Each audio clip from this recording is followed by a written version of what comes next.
This was an exit from what was Birmingham New Street Station. It's now called Grand Central Station. And I used to walk out of here once a week in 1972 with my gran, who would be going to hand in her Spot the Ball coupon from the Birmingham Evening Mail. On this site was Manzoni Gardens, named after Sir Herbert Manzoni, who presided over the sort of brutalist restructuring of Birmingham, the demolition of Victorian Birmingham. And in this square was a massive statue by the pop artist Nicholas Munro of the legendary cinema ape King Kong.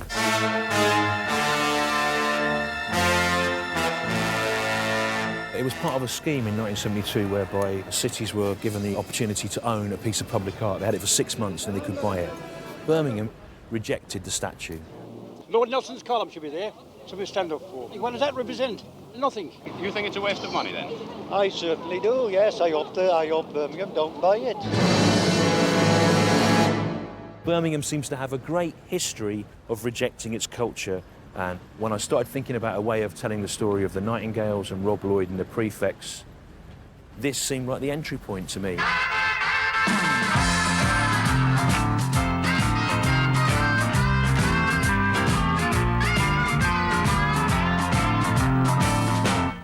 And in tonight's programme, particular favourites of mine, and for those of you who remember the Prefects with affection, the Nightingales, who I went to see recently at the colourful Star Social Club in Birmingham.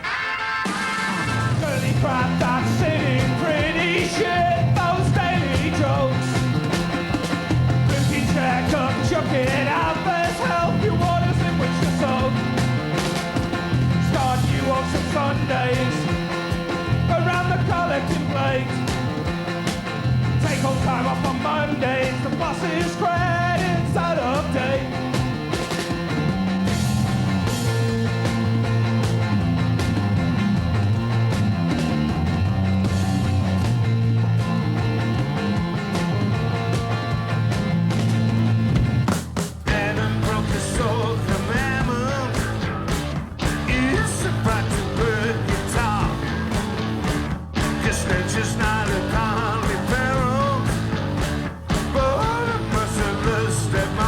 We live in a culture where mediocrity is rewarded and originality and integrity are punished.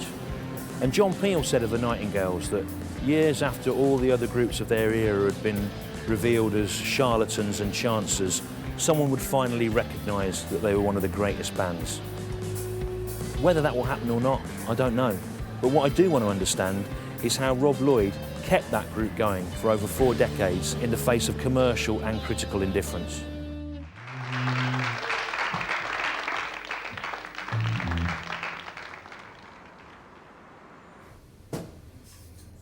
I always used to think that when I pegged it, all of a sudden people would buy the records and pretend they liked us all along. But I begin to worry that what if I peg it and they still don't buy the record? Coming up in this song, we'll be following Wolverhampton-based pop group The Nightingales to see how they construct one of the songs from their latest record.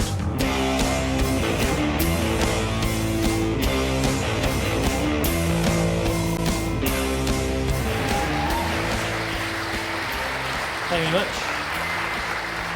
I tried to pull all the bits out of this memoir that related to 2 things that are in the film. One was growing up listening to the Nightingales, and the other was this statue. And I'd be interested to know if anyone is old enough to remember seeing it in situ in Birmingham.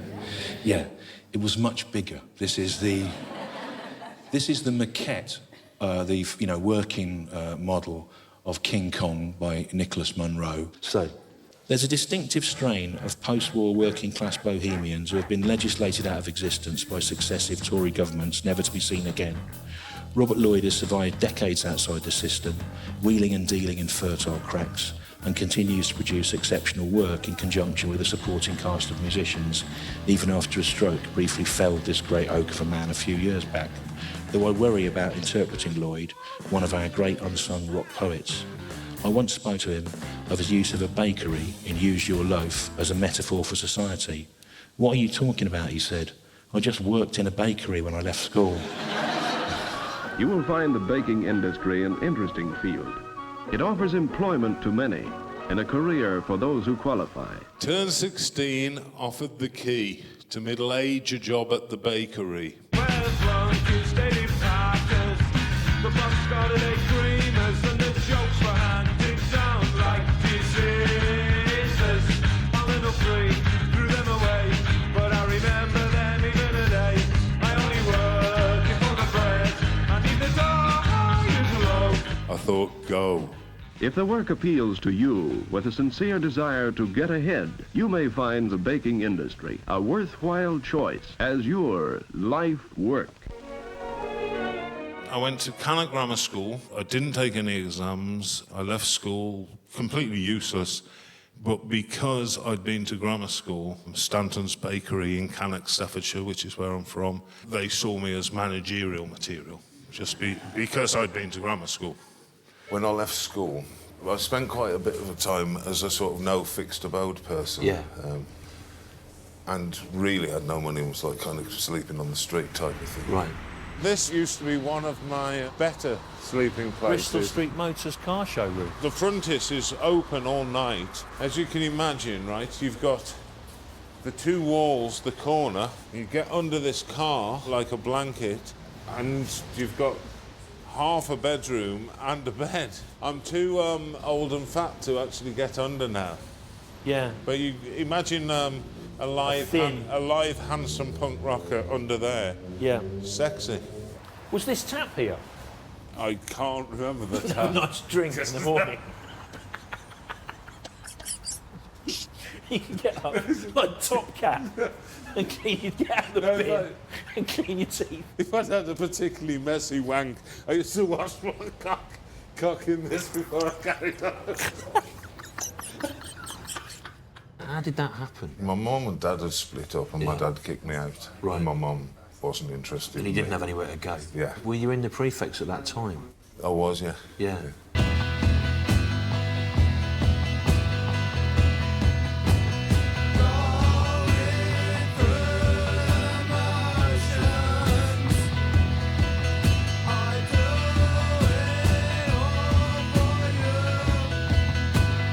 And it wasn't until the punk thing started that, I mean, I assumed that all of my audience were going to go along with me, you know. I thought they'd be really pleased that there was been a bit of a change, but of course they weren't. I remember in, I think it was 76 or 77, I went to see Genesis, and after the first 20 seconds or so, I thought, oh, God, I wish this had stopped. And you knew it was going to go on for 40 minutes. But then when we went to see that Clash concert with the Prefects opening, who are now the Nightingales, they did an 8-second number for a start. They just came on, I can't do his accent, but he just came and said, this is our first song, I think. Prefects from Prefects Birmingham. Said, and, our first song's called I've Got VD, and he just goes, I've got VD! 1, 2, 3, 4.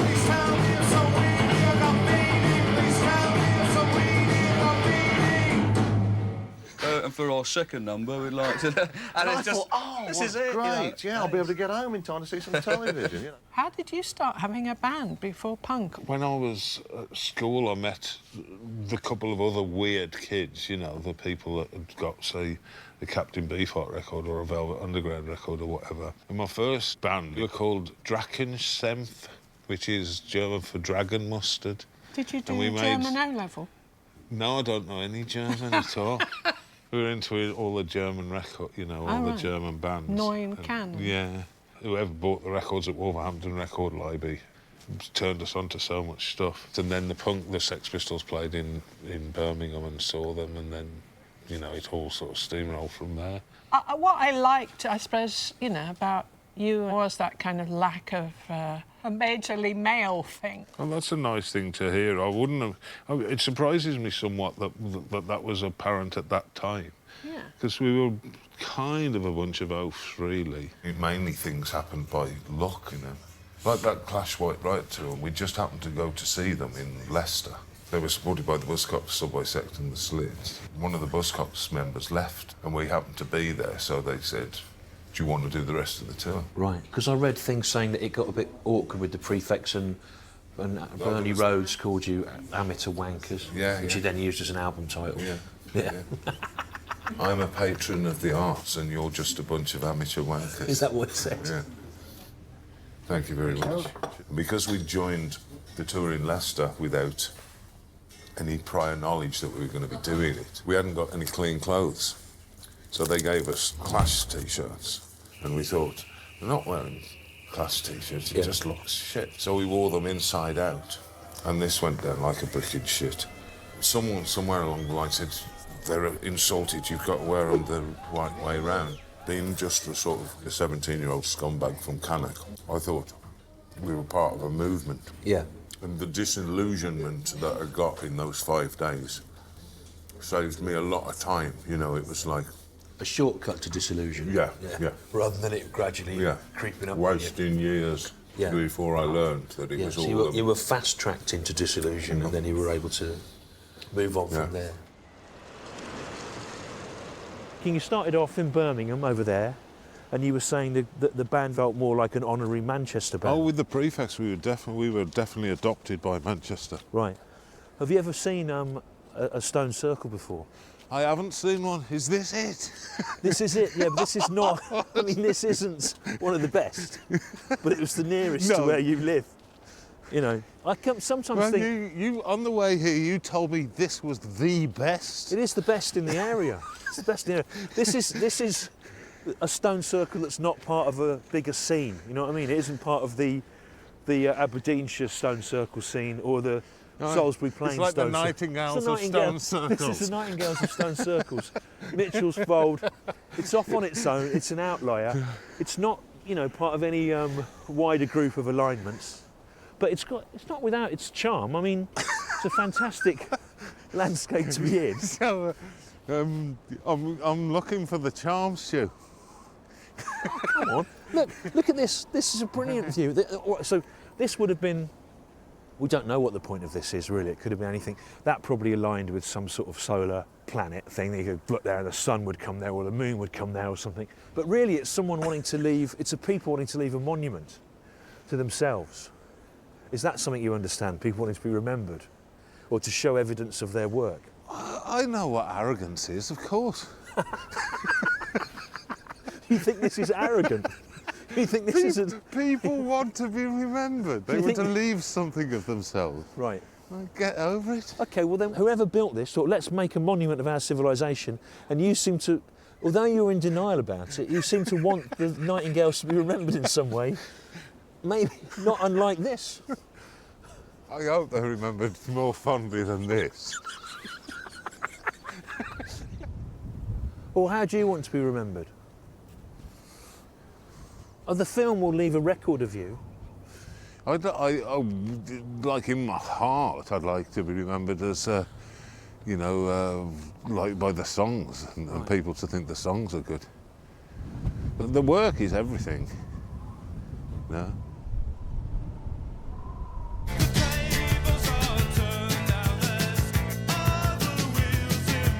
So I'm Mark Riley, and we've got a great programme lined up for you.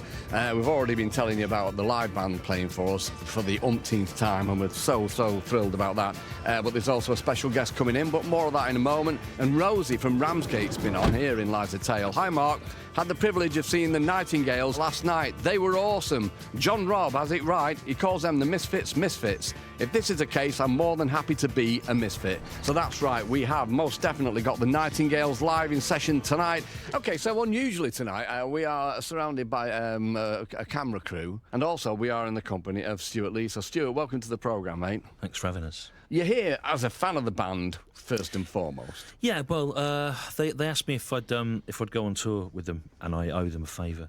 And then on the flip side of that is, about 5 years ago, Rob said to me, do you think we should make a documentary about the Nightingales, like the Anvil documentary? I was going, we should do this kind of comedy documentary, you know.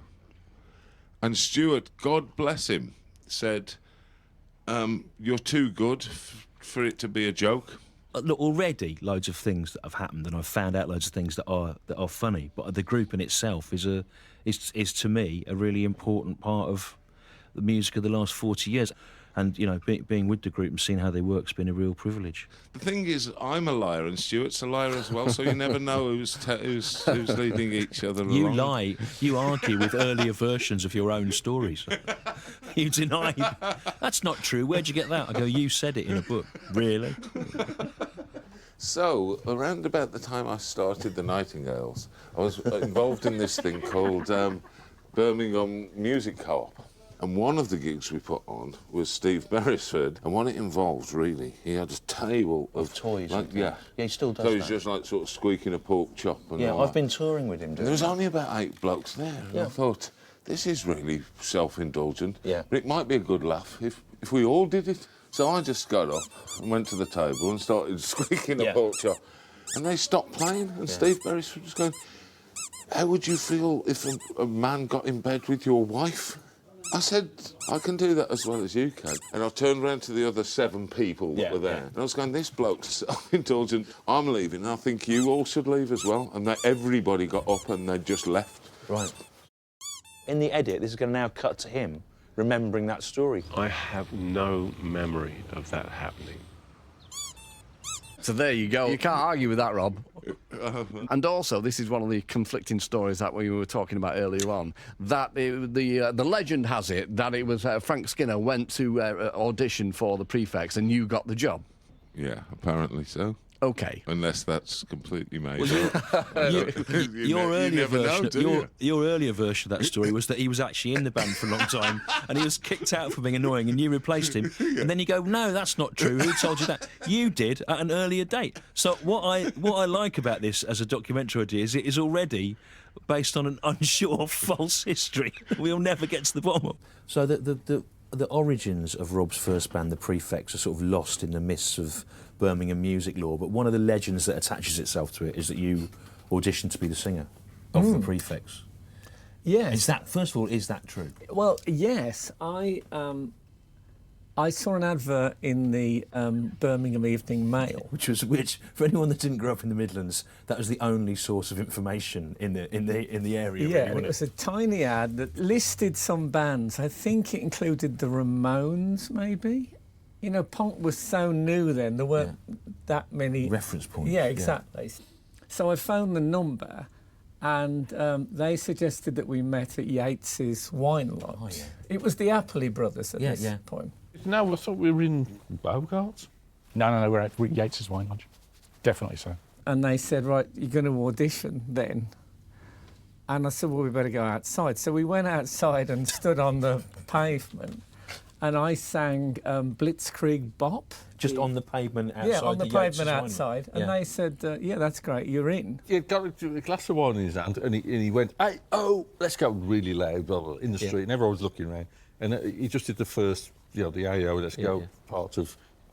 And that was enough. So the worst thing about him really brilliant. was he had this kind of almost tight Robert Planty curls at the time, you know. He had which long really hair, and he wasn't- wouldn't... The reason we didn't fucking get the band together with him is because he wouldn't have his fucking haircut.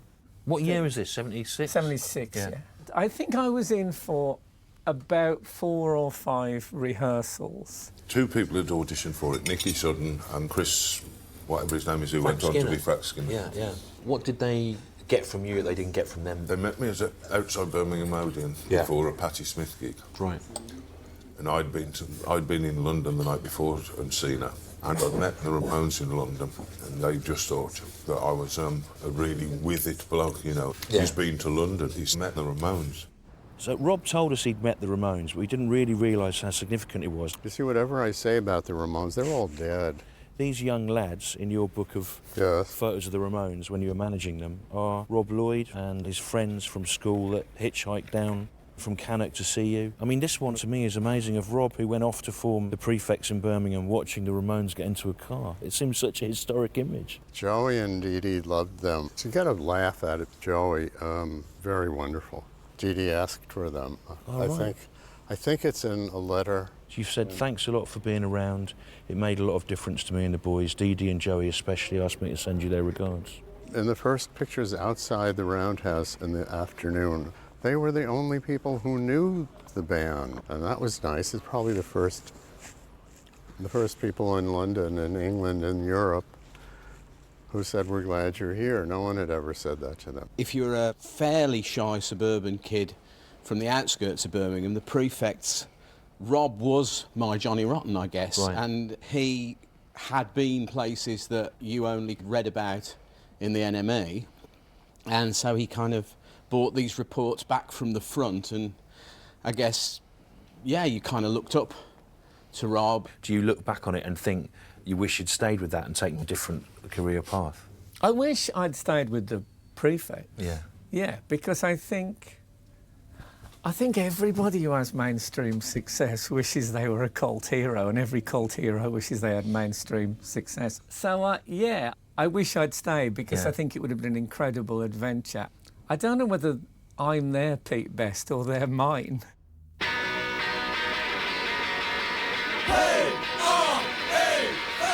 What was this place then? It used to be a nightclub called Rebecca's back That's in your the first 70s.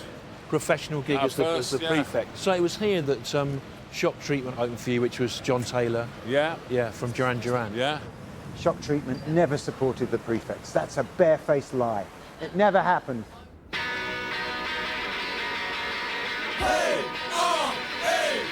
The great epicentre of punk in Birmingham for me was Barbarella's nightclub.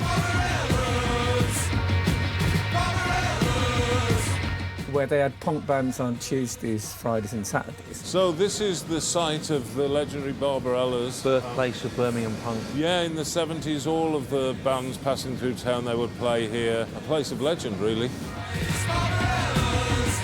The resident DJ there was a guy called Vic Vomit, and he always wore, I'd say, SS uniform.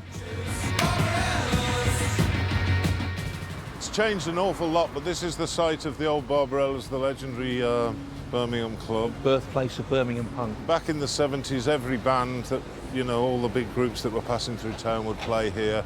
I remember being at the bar in Barbarella's once, and Vic Vomit went up for a drink. And someone said to me, this guy said, "Excuse me, I find that swastika really offensive." And Vic Vomit said, "Oh, sorry about that," and just took the armband off, as if the thought had never occurred to him. So this is the site of the legendary club Barbarella's. Birthplace of Birmingham punk. Yeah, in the 1970s, all of the bands played here. It's just a place of legend, really. Do you have any special memories of this? I had so many good times here. I can still see some of them.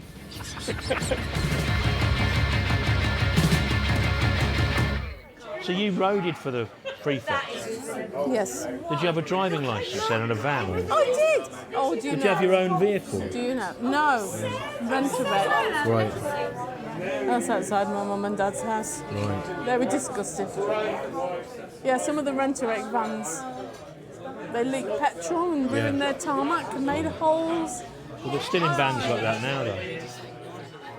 It's interesting that they're not in, like, stereotype 77 punk gear.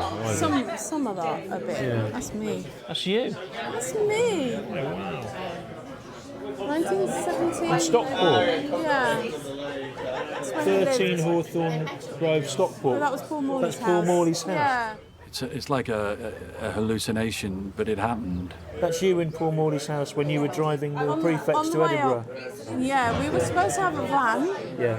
My dad found out I was supposed to be revising for my A-levels. He managed to cancel the van, so we had to get this ropey old Your dad car. cancelled the van? Yeah. Because he didn't want you to drive to Edinburgh with a punk band? No, because he wanted me to get my A-levels. Yeah, and did you get them anyway? No. Right. Was it worth it? Yes. Yeah. Prefects had a purity about them. They never wanted to compromise. And it's probably ultimately some of the most important expressions that have been had over the last 40 years. It never once joined in with any of the scenes, any of the movements, any of the trends, any of the fads. He never did what the Fall did and occasionally joined in with the system. Yeah, and had a hit. Yeah, had a hit. You know, I love the fact their greatest hit really was The Bristol Road Leads to Dacko, which has turned out to be some kind of anarchic equivalent of Bohemian Rhapsody. And maybe one day will appear as such in a film. To be that ape, to have that power, you don't have to be Sigmund Freud to work out the attraction of that vast figure to a fatherless 4-year-old former orphan who wasn't even sure where he lived. Who was King Kong? I asked my grandfather. Who was King Kong? He was a big monkey, my grandfather said. And they caught him and they put him in a zoo, but he didn't like it, so he ran away and then they killed him. Why the Prefects actually ended was because some of the characters in the band wanted to be punk rock, and some of the band, of which I was one, wanted to be Faust. It's like, fuck that Sex Pistols shit, let's really do the business, you know what I mean?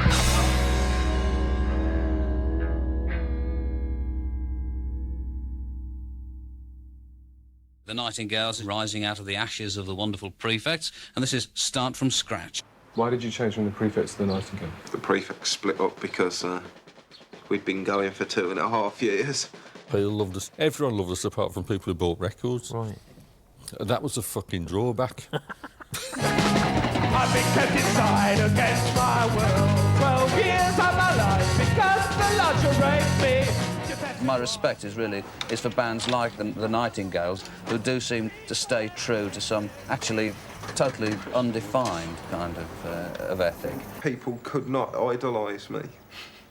Because, I mean, that's it. It is that simple, I reckon. Suppose what... There's absolutely no image in what I do whatsoever. People could think that I was a genius or something. They couldn't.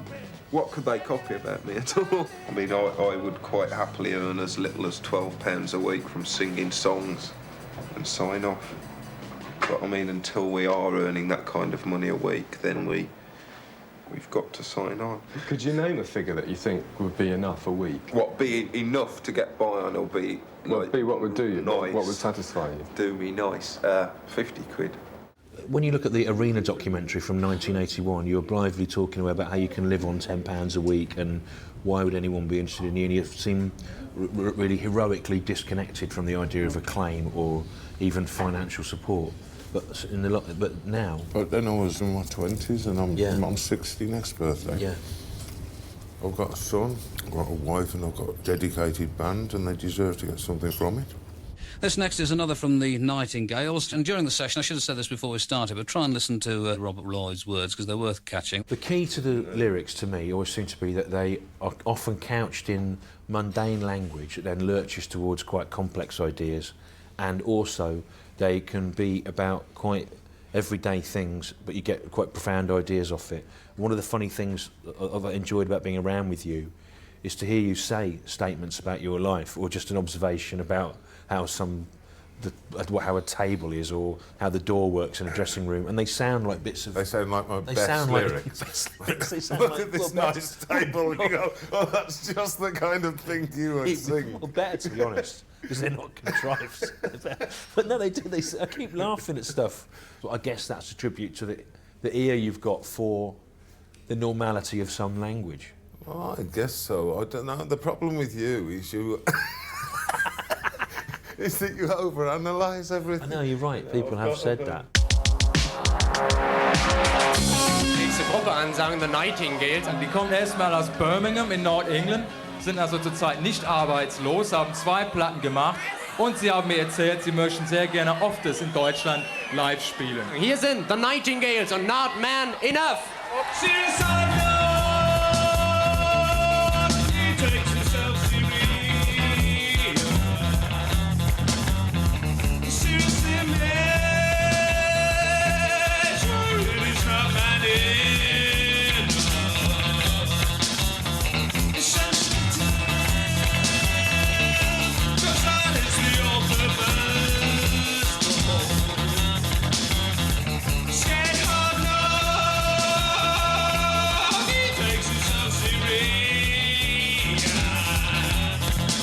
There's a lot of words in Nightingale songs. They're complicated and they have to land at precise points. They're really, really difficult to get right. I'm prone to doing, I don't know what you call them, you know, like Peter Piper picked a pickle. Yeah, things that are very hard to say. It really amuses me to have set myself these little tasks. Okay, I understand that. There's a sort of basically try to do something you can't do and see what happens. Yeah.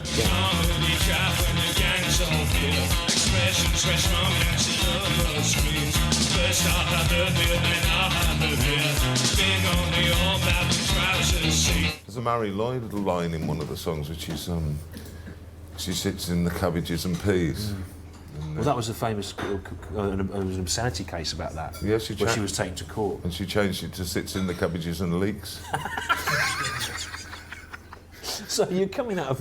Is this going to spoil your meal? Yes, it is, but carry on.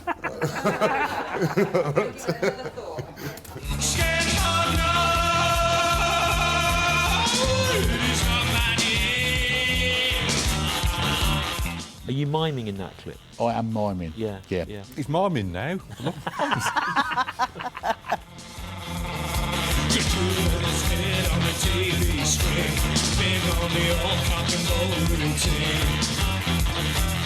That was a noticeably different sound, though, for that last period, with lots more keyboards and violin from you, Maria. Robert decided that he wanted to do some stuff that was country.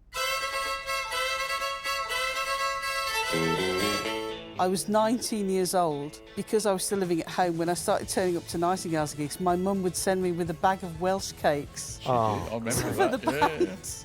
And I'm starting to think now, because I left home during the time I was in the Nightingales, that maybe the reason I didn't stay in the Nightingales is I left home and I stopped coming with Welsh cakes. Rob's own record label, Vindaloo Records, named after his favourite food, started to sort of really take off in 1985 with a couple of signings. The first one was Ted Chippington. We were supposed to interview him for this film. We went right down to Totnes. He lives in Devon now, but he never turned up. So I'm hoping that we can access some archive of an interview I did with him for BBC Two's Culture Show around the early part of this century. I don't know if we'll be able to get it, though. I hope so. Oh, look, here it is.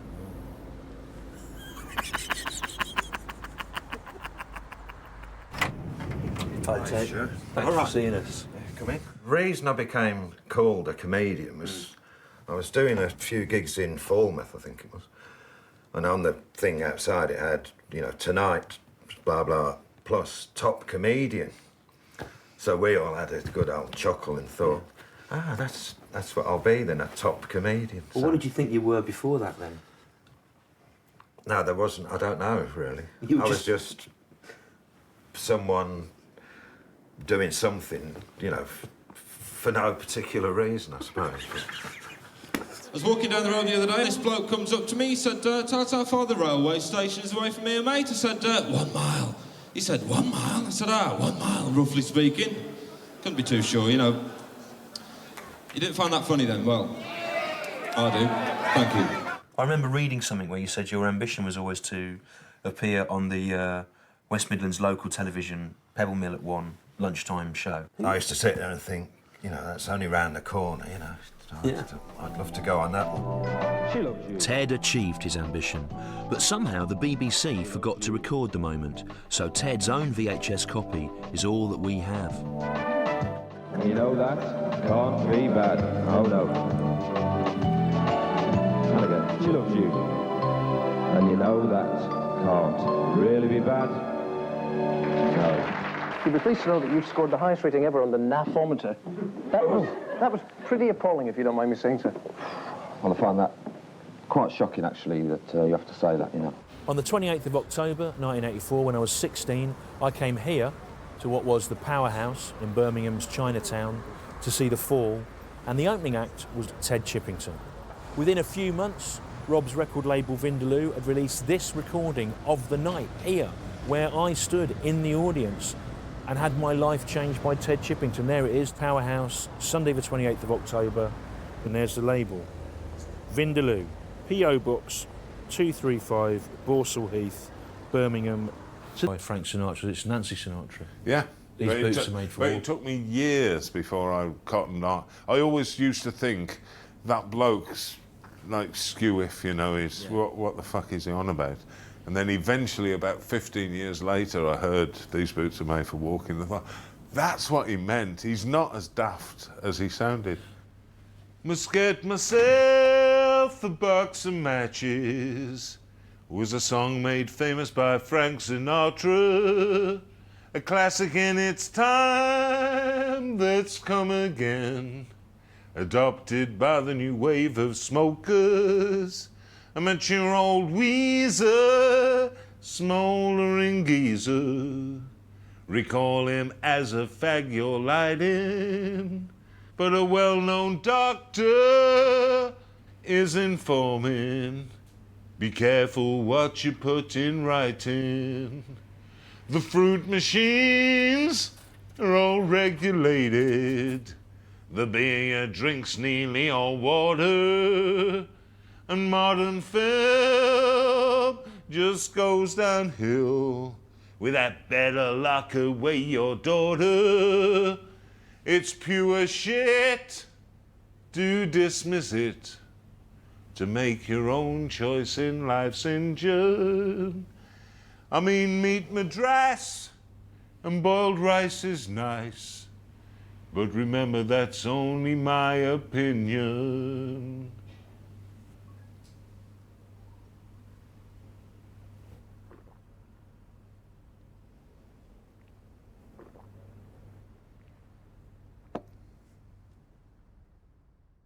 Have your interactions with better-known musicians, are they awkward? Are they pleasing? What do you mean? Can you tell the story about Bo Diddley's underpants? As if I hadn't asked you that. Okay. Yeah. I remember once... Did I tell you? I understand you had rather an unusual encounter with Bo Diddley once. Yeah, we were supporting Bo Diddley at Brixton Academy, and he was great, of course. And while he was on the stage, because we only had a tiny bit of rider, you know, maybe 6 cans of beer or something, and I thought, oh, while he's on, I'll go backstage and nick some of his beer. Well, little did I know that he did a costume change in the middle of the set. So I go bursting in this room, and there's this chap in bright white underpants bending over, picking something up, and he turns around. Sorry, mate, and walks out the room. But it's true, I've seen Bo Diddley in his underpants. Why did the group wind down in sort of 86, 87 then? Well, that was more to do with Rob getting involved with Fuzzbox. We played here, and then we got signed at our next gig, and we were absolutely rubbish. And that was... OK, all right then. So you were signed to Rob Lloyd's Vindaloo label? Yeah. Why did he sign you if you were rubbish then? I got a phone call from him, and he said, I want to sign you. And I told him to fuck off. Who is this? You burst that laugh. Yeah, who is this? Just fuck off. It's not funny. And he was like, no, I'm serious.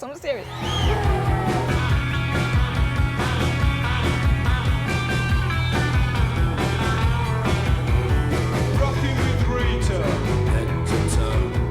Rocking with Vera, head to toe. Rocking with Donna, head to toe. Rocking with Rita, you sure can't beat her, oh no. The summer of 1986 was really Vindaloo's summer. This was the should-have-been massive near-hit single, which saw the Nightingales on TV kids' pop programmes, an amazing, bizarre period of British pop history. Rocking with the tank, you sure can't beat rocking with the tank, so how's that rocking now, tank? With the tank. It came out, did a stupid video on Blackpool Pleasure Beach, and then there was a video ban on telly. I mean, this is a record that sold 56,000 copies in its first week. Yeah. Had that video ban not been happening, it's entirely possible that that record might have been a top 10 record.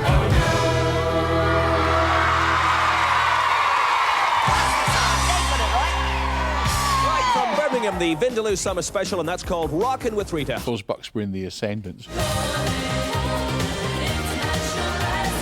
Rob was getting called upon to be more of a managerial sort of character, and so the idea is we didn't actually split up at all, ever. It was more a case of let's go on hiatus for a little while and see what happens. And that ended up being 20 years. Yeah, they were going, we're hanging around, and he's just pouncing around trying to be a record producer. That was a fair cop. Now he's been demoted to selling second-hand cars. It's a long way from a screen idol to a second-hand car salesman. The man who bought King Kong is Mr. Mike Shanley. Mike, why have you bought King Kong? I think he'll be a good publicity agent for me, and he'll bring more customers here. You've paid almost £3,000. Do you think it's a good buy for the money? I think so. I'm sure he'll bring people here, as you've only got to look at the cars and buses going past. And then King Kong was gone. From the square, from the garage, from Birmingham. He was a big monkey, and they caught him and they made him advertise a garage in Birmingham. But he didn't like it, so he ran away.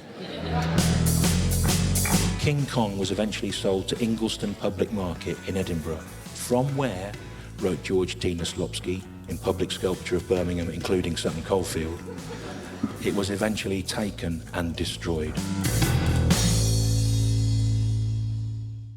That's the end of that. I thought it was going to go on for a while longer. Robert Lloyd has been one of those great but overlooked talents. Formerly of the Prefects and The Nightingales, Lloyd has just landed himself a deal with a major label. This is the part of The Anchor.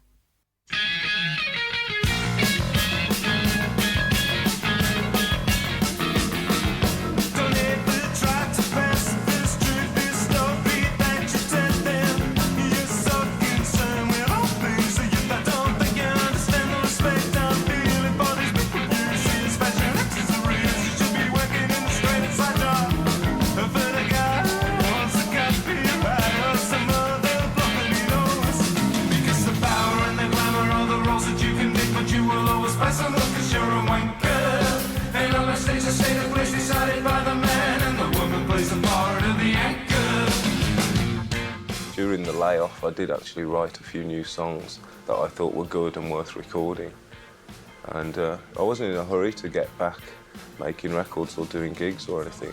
But I did a couple of sessions for John Peel on the radio. Since Robert Lloyd, since I first saw him and heard him with the Prefects and then through all the way through the Nightingales, I've always liked what he did. So when he got this new band together, I was very pleased to get him in to do a session. I had this one song that's called Nothing Matters, and I recorded that on a Peel session.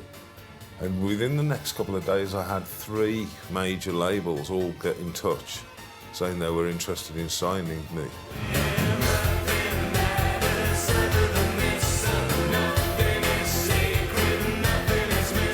I went to Virgin Records and they said, we like this song, we'd like to sign you on. It's always been a very culty thing. So although the Nightingales were fairly successful in their own way, it never went beyond a certain level. And I find it a challenge to take it beyond that. This is going to be a hit. This is going to be a hit. This is going to be a hit. So much so that it made me think it was going to be a hit. I had that haircut. That's a hit haircut, that is.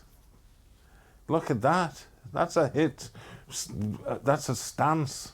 That's a thing that a bloke with a hit does. Signed to Virgin, released the album. It wasn't a hit.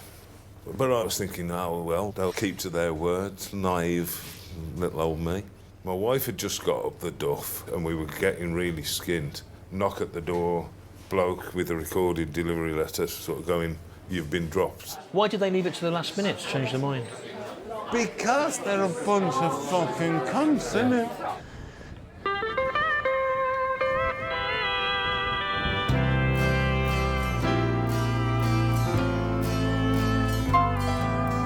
How come it is I get so impressed? However it is, I wish you all the best. As the things go right for you and I walk away, sweet Georgia Black, I bid you good day. I thought I was good and I felt unloved, you know. It was like nobody's interested in me. I wasn't sort of crawling up in the shell and feeling sorry for myself. I just thought I was facing up to reality of like, well, you've had a little sniff of it. Nobody's really bothered. So fuck them and fuck it, you know. So anyway. Getting all melancholy now. I never meant it to be like that, you know. It was that kind of situation. I just thought, nobody believes in me. I mean, I'm not like a pathetic. I don't think, oh, the whole world's against me or anything like that. But it's just, you lose heart. You just go, oh man, I'm beating my head against a brick wall here, you know. But then it's all a kind of nonsense, you know. We're not fucking homeless. We're not sleeping on the street tonight. I never forget how shit it is for some people. Woe is me, I can't get a record contract. You know, like fucking shoot the cunt. Shoot the cunt, innit? Let's stop there. Yeah. Yeah.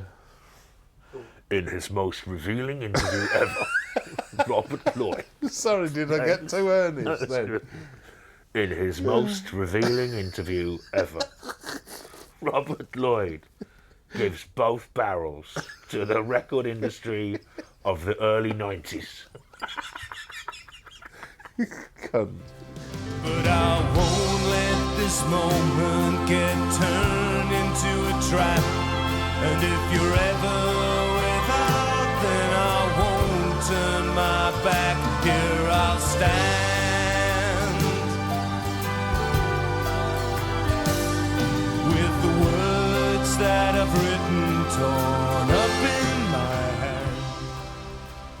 My wife had just had our son, and we moved to London. Oh, at that moment, my sentence was aborted in a series of blood-spluttering grunts as I found myself suddenly impaled from the rock-hard sexual member of a mutant killer sloth from the year 2014 AD, which, whilst having a furtive wank in Mr. Radioactive Ruins of futuristic downtown New Pudsey, was suddenly seized by a freak distortion in the space-time continuum, with the end result that his penis and my torso were now occupying the same space at the same time. Stephen Wells and a bloke called Nick Small, who I knew, they'd teamed up and were making pop videos. And they came to see me one day and they said, "Oh, we're looking for someone who will produce our pop videos. Would you be interested?" And I said, "No way." But my wife at the time was going, "Look, beggars can't be choosers. We're in a predicament here." To cut a long story short, I agreed to do it, and I didn't even know what to do.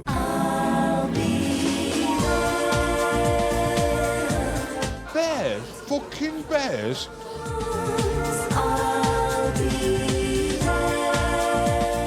We became such a success that we got our own offices down Wardour Street. We were doing well.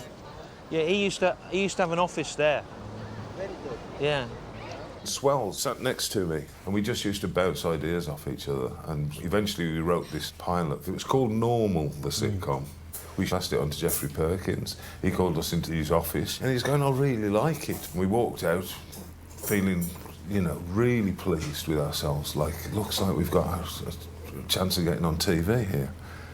And we went to the ship on Wardour Street, and I said, It appears to me that Geoffrey Perkins likes... What he likes about this sitcom is all Swells' stuff. And what he's not so keen on is mine and Nick's stuff. Yeah. So, for the sake of getting the job done, I'm going to step aside. I think that Swell should write the whole thing, and good luck to you. And Nick was going, "No, well, I want to be involved in the writing." So Swell sort of said, "Well, fuck you then, I'm not writing it." And I seem to remember him sort of stamping out of these very doors. So he stormed out? I think he went back to the office. I think he packed up his apple mac and went home, and that was the last. That was the end of Gob TV. That was the end of it. That was the end of it. So it started here for you, and it ended here. Yeah. And the next thing after what should have been the celebratory meeting in the pub would have been this, but everyone fell out before they got to the read-through. So 25 years late, 26 years late, we thought we'd have a read-through of it today. It's not. This isn't going to be made, and none of you are auditioning for anything. It's. Can we still all fall out afterwards? Somebody might have told me this, but I think the documentary maker that Nish is doing, I think was that Aki Nawaz who went on to be Fundamental, the drummer from Southern Death Cult. Yeah, yeah. And his idea is he's making a study of white anarcho-punk Well, I don't Yorkshire know people. if they are. Like I say, I haven't read it for 25 years. And I suspect... My characters are the really boring ones, like Harold the barman. Who, my mum ran off with a milkman when I was about 10 years old, and he was called Harold. And they had nowhere to live because they'd left their partners. And my Auntie Jean used to run a pub, so they went and stayed with her for a while. So Harold the barman's sort of the milkman who ran off. And he was with called my mum. Harold, the bloke. The milkman was called Harold, that your mum ran off with. Right. Not a very subtle act of revenge, that is it. Well, give him the actual name. Swells used to say, "Where's subtlety in the dictionary between shit and syphilis?" All right. Interior, the Trades Club, daytime.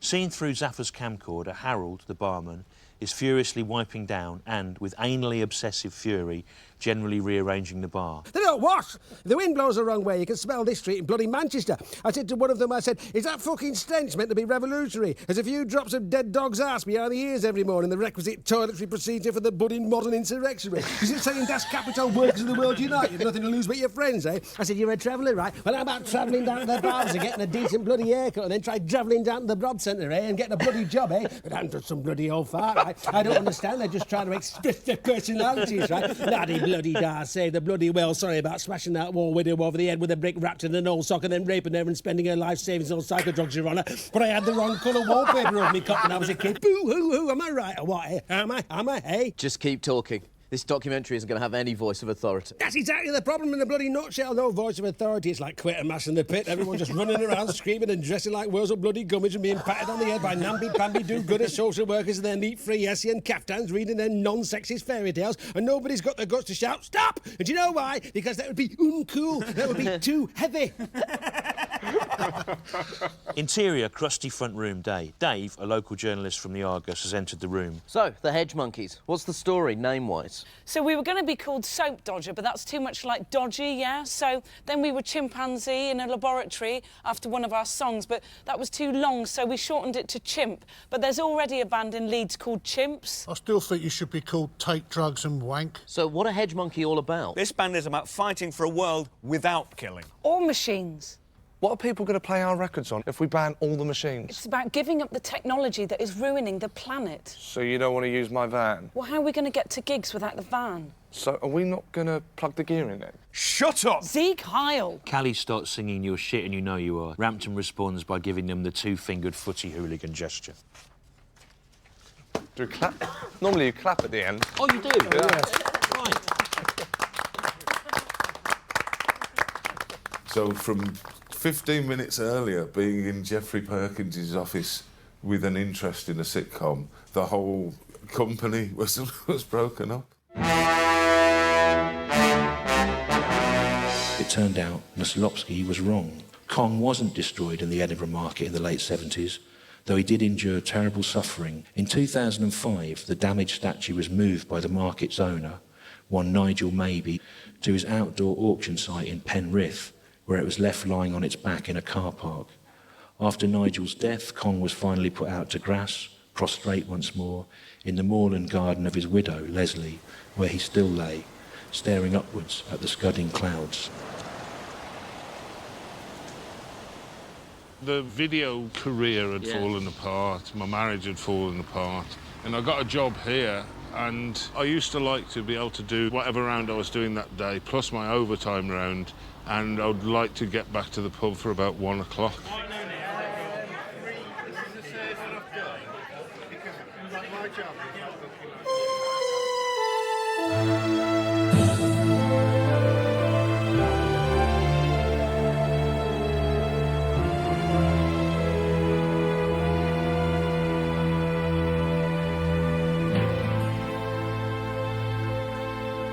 Julie Christie used to live in one of these flats here.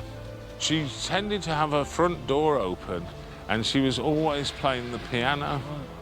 Patsy Palmer lived on Quilter Street. She never used to rinse out her milk bottles, that's what I noticed. Stewart Home, the famous novelist, he was always polite. One day I was walking away and he was going, by the way, Going Through the Motions is the best punk rock record ever made. Those broken hearts, those sweet unanswered prayers, all hopeless down the stairs, not to return.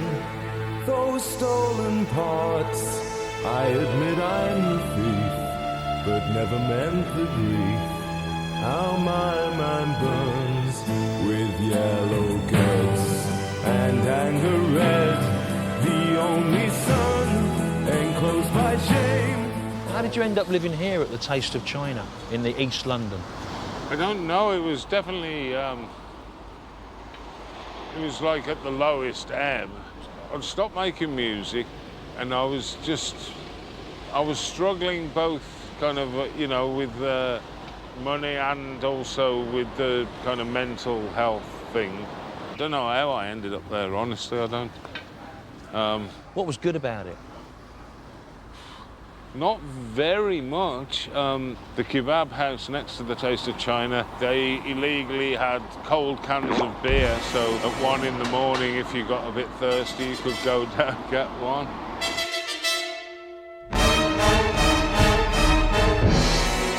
I could walk to where Lewis lived, so I could walk down the street and go and see him.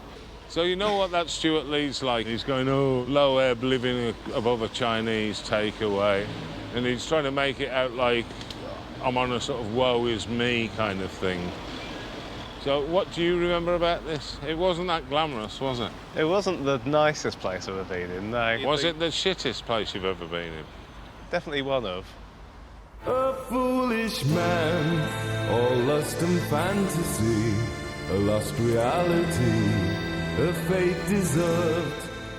Because I felt, I suppose in my heart, even though you wouldn't have noticed it because I just carried on regardless, but I suppose I felt a bit shitty of like, you'd come and stay with me and we'd have to share one room and you'd be sat in the pub for the night, you know. You kind of were sort of a personality within the bar. We had a little deal with the off-licence down the road, and it all started, you gave me a sort of the back of a receipt or something, and you drew a picture of yourself with a postman's hat on and the stubble and the glasses, and it was, can I please get 20 Marlboros for Rob the Postman?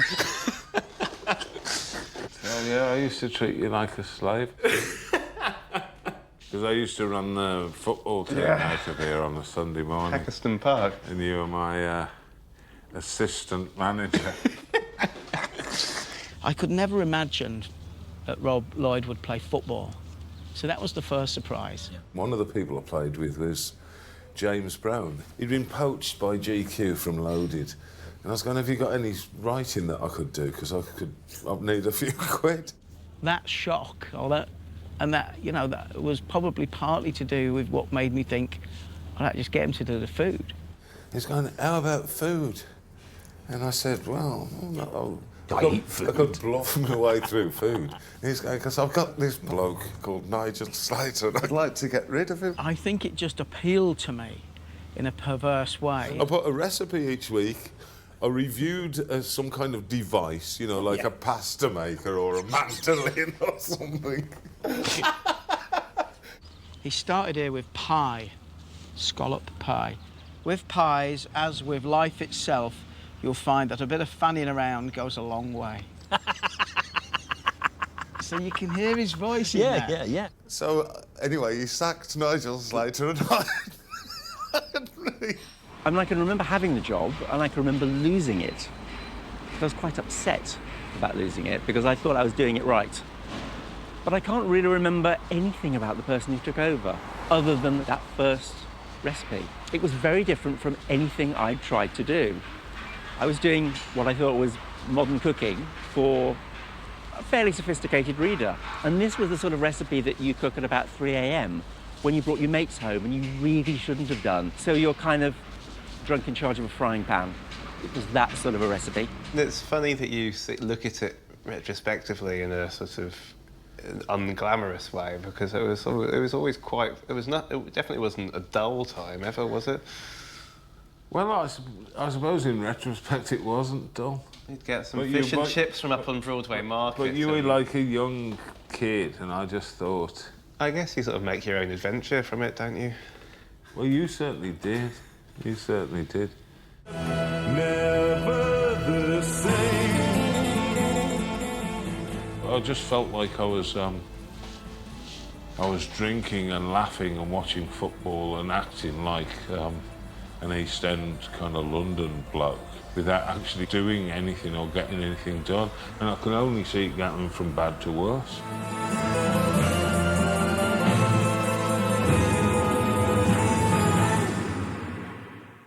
In the spring of 2017, Kong was lifted onto a flatbed truck and driven to Leeds, where, fully rehabilitated, he became the centrepiece of a retrospective exhibition at the Henry Moore Institute. Passers-by in Leeds who saw him could find nothing but kind things to say about him. Now there are calls for the city of Birmingham to buy King Kong back. But the Birmingham that King Kong left is no more. But he would not be as he is had he not been raised in the city. And wherever he comes to rest, Birmingham is within him. But I kind of lost the plot and I moved back to the Midlands. It was great to see normal people again. Their noses weren't stuffed with cocaine and their conversation was something normal. It was great for me. 'Cause he was born and bred in Birmingham. I was involved peripherally in the Reformation of the Nightingales, I suppose. We had a punk conference and festival. Alan Appley, who I work with, was in the Prefects. And I said, well, why don't you get the Prefects to reform for this conference thing we're doing? Do you remember the Prefects? The Midland punk band have reformed after 22 years and reflect on their time at the top. In 1977, this was probably as punky as we ever looked. We were never dustbin liner or Mohicans and stuff. All that sort of crap seemed to come après Sid Vicious time, you know, sort of people all of a sudden thought that you wore studded leather jackets and spiked your hair up and acted sort of obnoxious. All of this week here in Wolverhampton, a series of events will celebrate and interrogate the achievements and legacy of punk. And then Robert said, I can't quite, you know, I'm quite liking this, but we can't be the Prefects. We've only got like 10 songs. So what about getting the Nightingales back together? It's been hovering around for quite a while, the idea of sort of dragging Rob out of his postman limbo.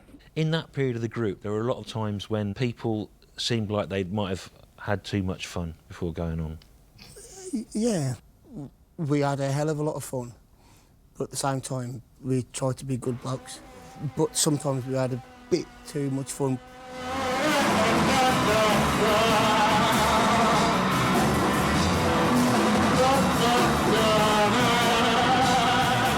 He started to replace the old members, started to get new people on board. The last person to leave was Alan. And at that point, actually, we sat down and said, yeah, we want to carry on doing this. You know, it's worthwhile. The world needs the Nightingales. And dicking about with your playmates serves as a truth, as if proof of a friend.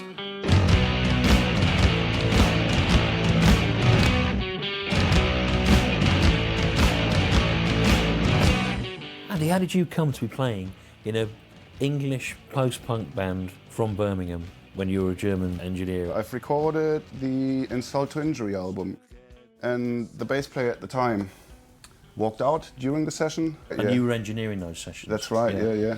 And, you know, I've played the bass before a couple of times in like local groups. Still knew where the frets were and all that.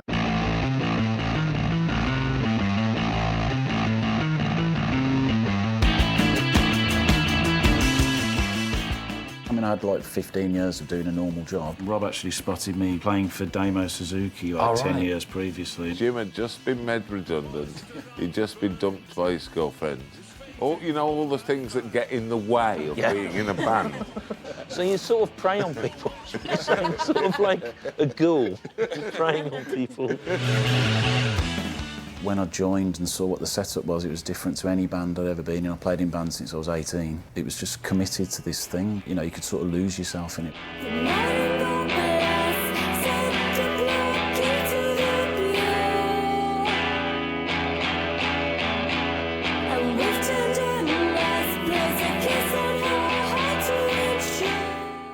What year was it you joined the Nightingales? 2011. Since then, it's fair to say, as an observer, it seems to have got a lot more organised. Are you responsible for driving that? Yeah, 100%. So I do all the tour booking, all the social media accounts, designing the merch, doing the formatting for the albums, writing songs. Yeah. Yeah. It's been sustained longer than it would have done had you not been involved, hasn't it? I feel like it just needed that dedicated person to be like, no, come on, we're better than this, we can do so much more. Here comes storm and trouble, with faces that can smack us. Man, you're the king to his only brother, and Castor Burners have his heart. So as well as managing the Nightingales and drumming for the Nightingales and singing and co-writing songs, you're a taxidermist, and this room is full of examples of your work. Yeah. Do you think you've got a particular interest in preserving things that might otherwise have rotted away? Nice. Yeah, I know. You can see where I'm going. I mean, I can tell you what I want you to say if you like. Does that remind you of any particular...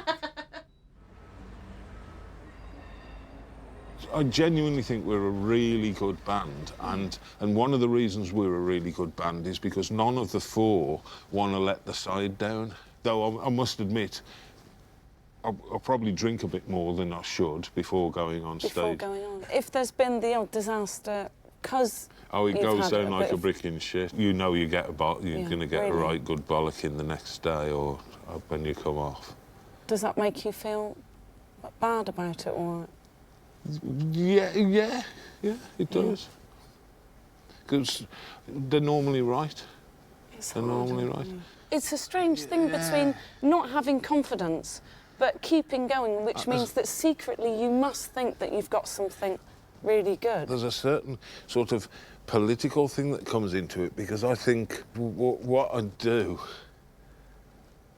is quite important in the scheme of things. So even if it's a bit tortuous for me sometimes to go through with it, I just think no one else sort of approaches it in this way. So I'm not saying the work is greater than other people's work, but the approach to it somehow feels necessary to me.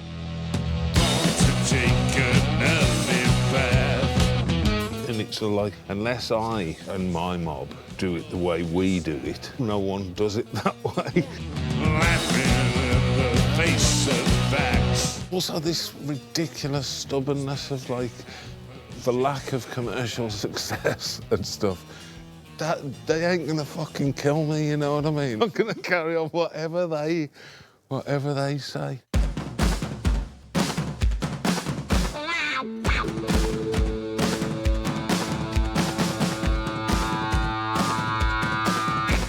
Bring back any memories? Disputed memories? Well, it's the Swordfish Records nostalgia collage. Yeah, I know quite a few of the people on those photographs. Who's that? That's me. There's Durani's. Is that Duran Duran?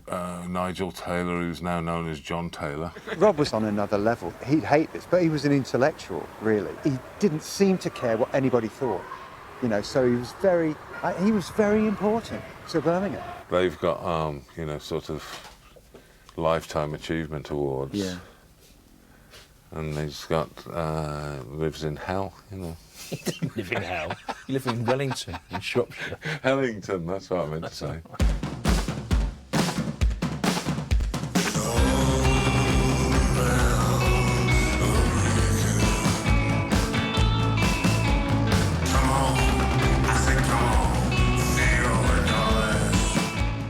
This building used to be the Wrekin Hospital here in Wellington, Shropshire.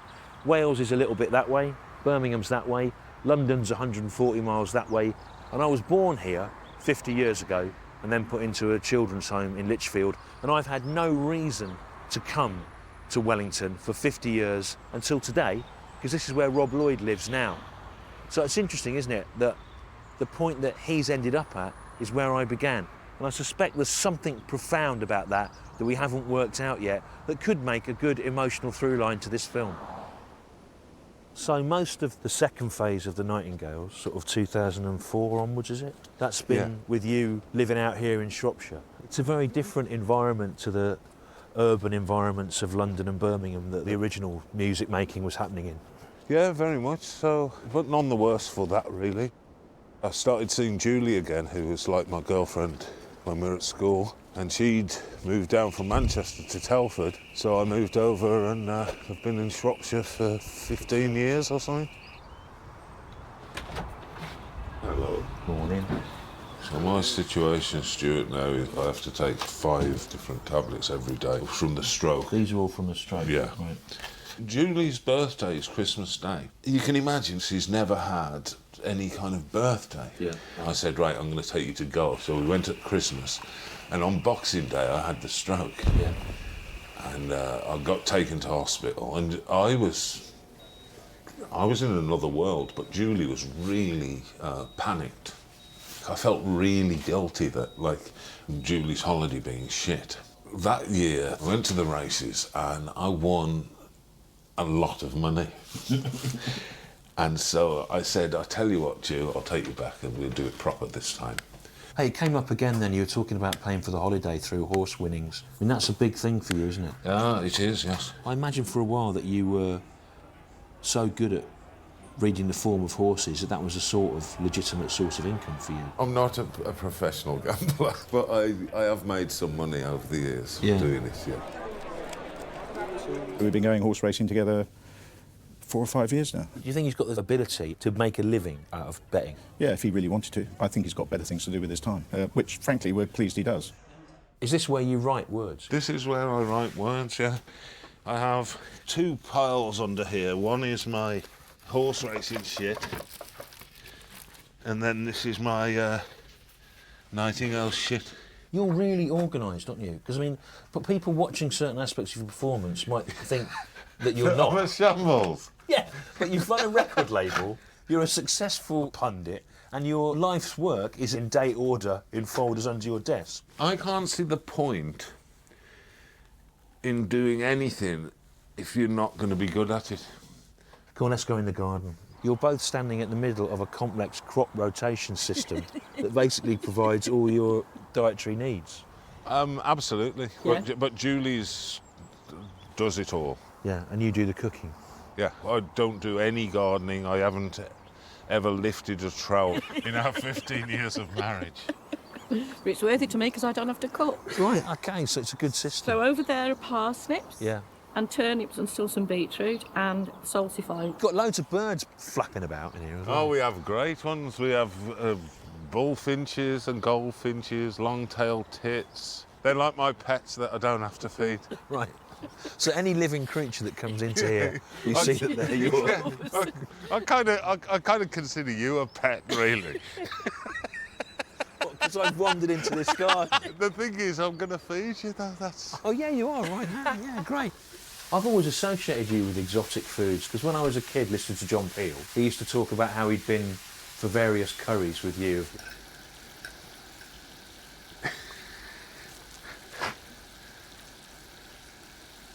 Wow, great. Looking at your record collection, it makes sense to me that you've got Armand Dool and also the sort of country rock pop stylings of Lee Hazelwood. That seems to be the whole spread of the sound of the Nightingales from intense krautrock. It's like sort of... Armand Dool fronted by Lee Hazelwood, yeah. Until the mindset reached our lips for the days, and we're shut out from heaven, shut out by the shame. We will not hear the call of the wild, no call of duty. I have not shed my tears, and I'm not scared of beauty.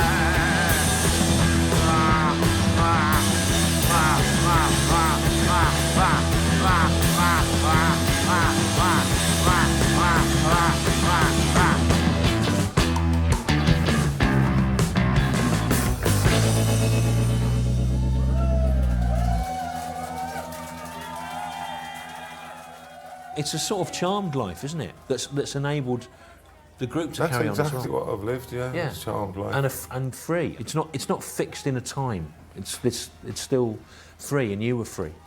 Oh, well, yeah, I'm totally free. Stewart seems to think that I look like King Kong. I don't think you look like King Kong. Well, I do. Look at the shape. Look at the shape of me. Okay, That's similar to my shape. And in Birmingham, they used to have a King Kong statue. Yeah. Well, I know where it is now. I know you know where it is. And you're going to go and see it. I'm not. No, that's the thing. That's a promise. I'm not going to go and see it. Have you heard of the Penrith Pond, Stu? There's like some kind of abattoir or meat rendering place around here. that apparently stinks very, very bad. Oh, look at that! Oh, wow. I never imagined I'd see that. I thought it was going to be on its back. I didn't know she'd got it standing up. You know, because when I first got interested in this, I thought it had been destroyed anyway. Never thought I'd see it. I cannot believe that. I literally haven't seen that since 1974. Oh, it's really, really good shape. That's fantastic. I heard a rumour of it all sort of in mashed up condition somewhere Yeah, it in was. Bradford or something. No, it was up north. His arm came off. But look, you're in mashed up condition. That Kong's in better shape than you now. Yeah, it was just left lying on the ground, all mashed up. Relate to that. I can relate to that. Did you get a black eye on purpose and fall over in the street so that this would make sense as an end of the film? No. You could compare it to the... No, not at all. I think you're working to your own narrative schematic here without making it clear. No. Well, the Kong recovered. The Kong was painted a weird colour. Its arm was smashed off. I'm hoping to be in tip-top condition as well soon. Let's have a look at it. So do you remember this being up in Birmingham? Yes, of course.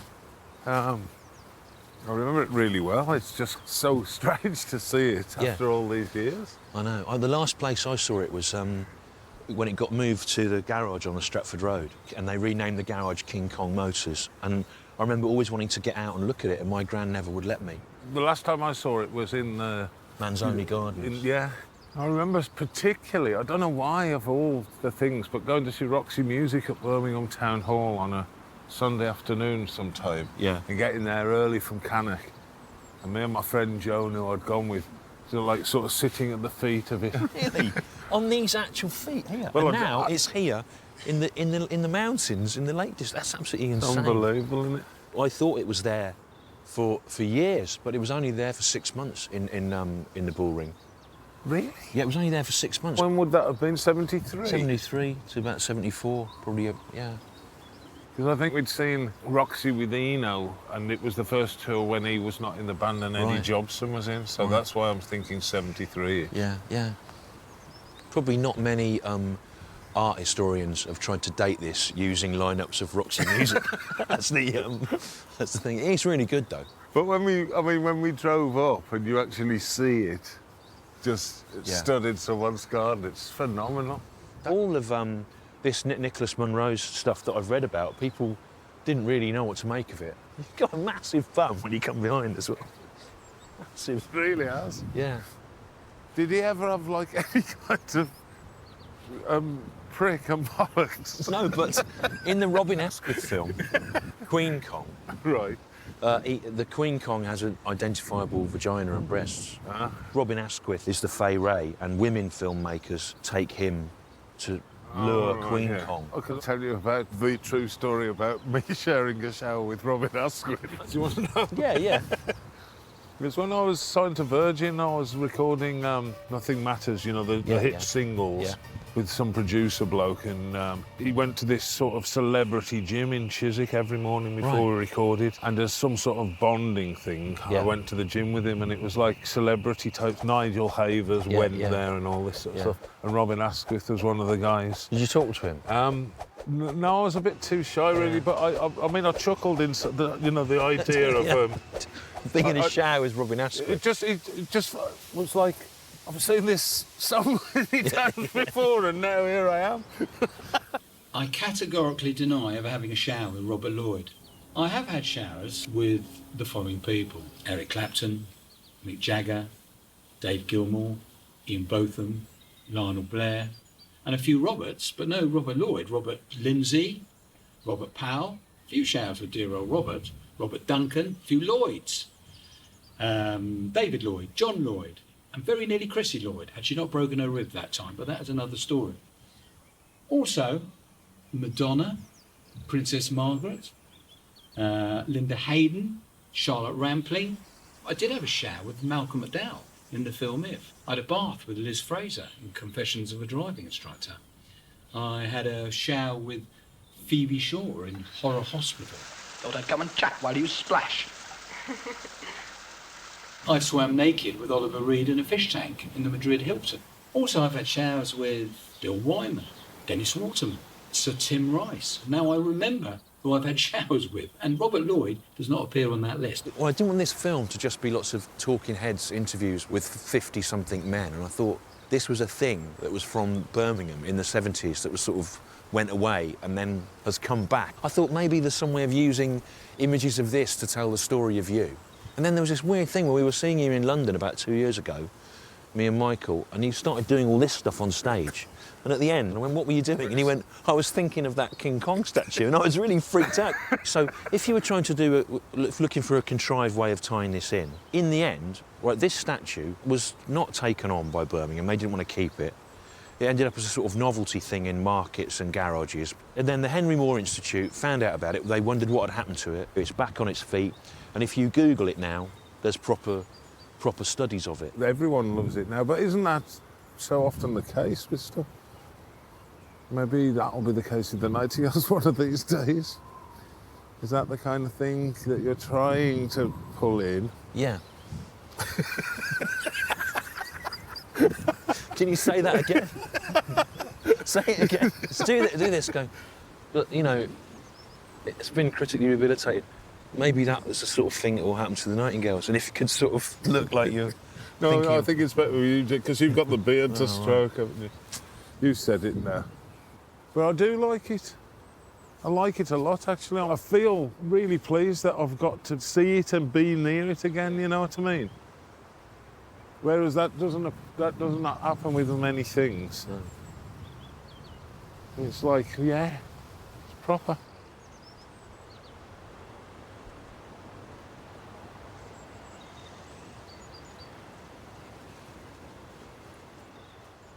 Well, did you hear about the Irishman who opened a tandoori restaurant?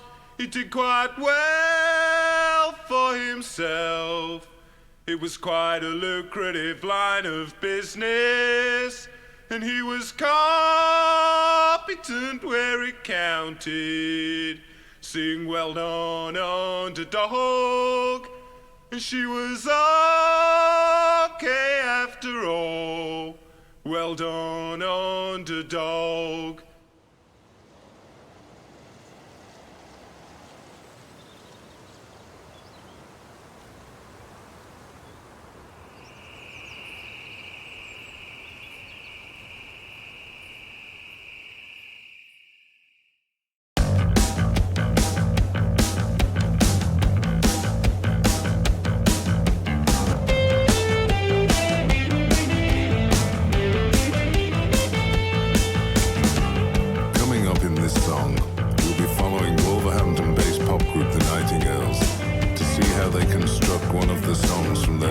Record.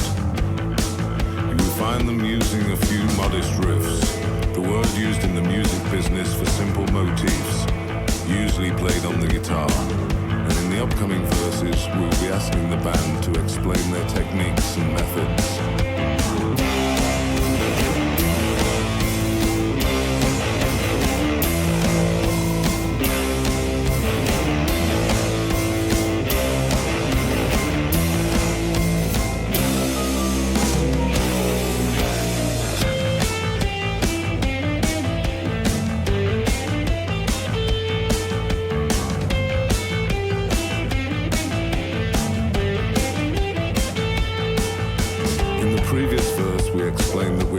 Find out how Cult Midlands pop combo The Nightingales put together one of the numbers for their new LP. I met the band in their rehearsal space and was told by group leader Robert Lloyd that they normally write 3 or 4 modest guitar riffs and force them together with a simple drum pattern to begin with. And in the final verse of the song, I will be asking him to expand further.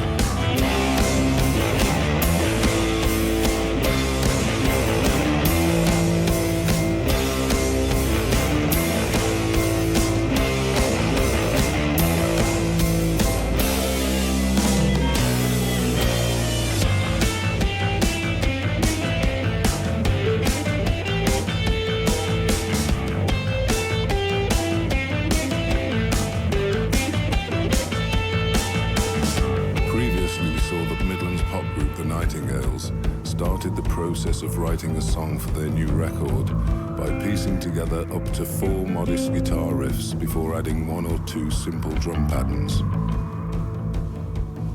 In the studio, band leader Robert Lloyd explained that once the initial basic components of the song were in place, the band created an arrangement, usually based around lyrics he had written or would ad-lib later. He told me that the group saw themselves as somewhat superior to other combos of the same ilk, explaining that others tend to have what he described as their sound, which he derisively said they just knock off 3-minute chunks of.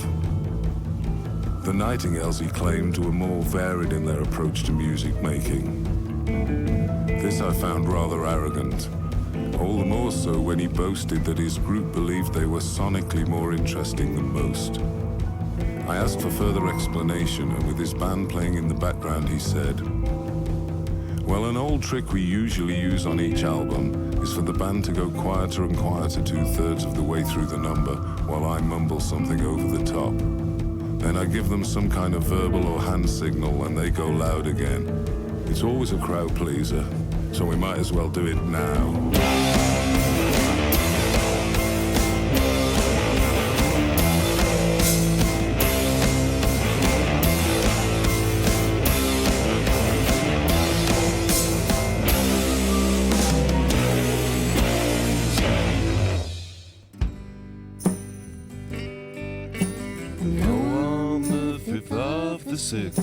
Born to be stiff by the ethics and quarrels,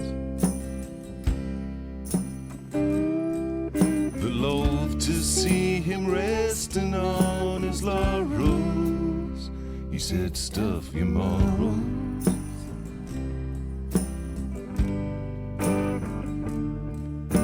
Was his own man for bad or worst, and also ran spawn of the curse by sick fate. And finding love a test would surely dictate that he would pick hate.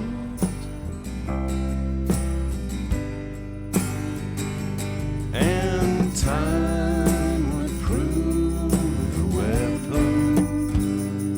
His crime would be to breathe the air. He would stain the sheets of the black country.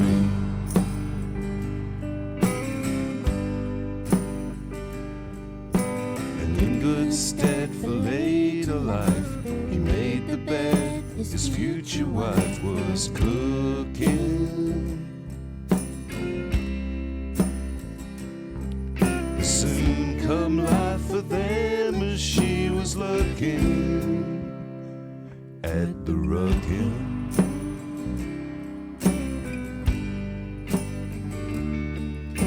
He'd borrow cash and grass his pals and scratch his rash and ever shall be a user. The empathetic liars down the boozer, they love a loser. But overpriced is such a friendship, and they thank Christ he drank himself to death. He was a boil on the arse of the black country.